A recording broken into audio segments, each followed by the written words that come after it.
I've been doing a ton of research on demographics. If people follow me on X, I'm talking about birth rates and ordination rates and finances. And if the Vatican, the Holy See, they've been running, like, according to reports, an $80 million deficit per year. I put it into Grok AI. I said, at this rate, at current rates, when does the Vatican go bankrupt? When does the Holy See go bankrupt? And it said, worst case scenario, 2035. Best case scenario, 2039. Median, middle, 2037. So we're looking at 10 to 15 years. If nothing changes, the Holy See is bankrupt.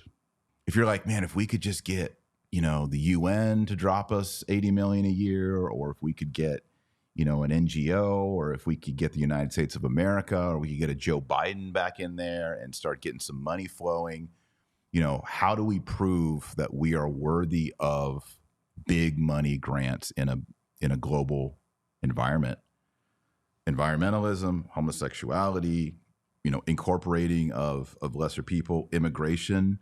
This is what we have to do. And I don't want to be a cynic here. I don't want to black pill, but as I look at what's going on and I look at the finances of American dioceses, I think 12 have gone bankrupt in the last few years. USCCB had to lay off people. Vatican is running at a deficit. Why? People aren't giving money. I honestly think, Matt, if Pope Leo said, hey, I'm doing a 15-week series on the Apostles' Creed and the seven sacraments, I think 85 million would come in and they'd balance the budget. I think people are waiting for that moment. So people at the Vatican, Pope Leo, Your Holiness, if you're watching, do a 15-week series of catechesis, real catechesis, not just kumbaya, holding hands.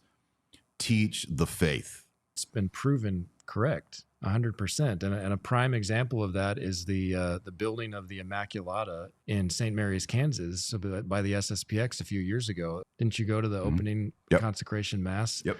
So you were there when Bishop Fillet, I'm going to paraphrase, I don't remember the exact quote. Where does the SSPX get all its money? Because you guys are always building churches and schools and whatever.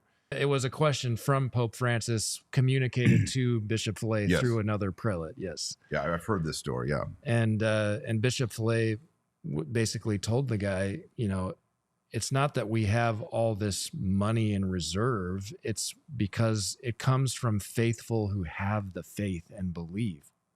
And they shouldn't be doing it. We shouldn't be doing it for worldly reasons. Seek first the kingdom of God and his righteousness, and everything else will follow from there.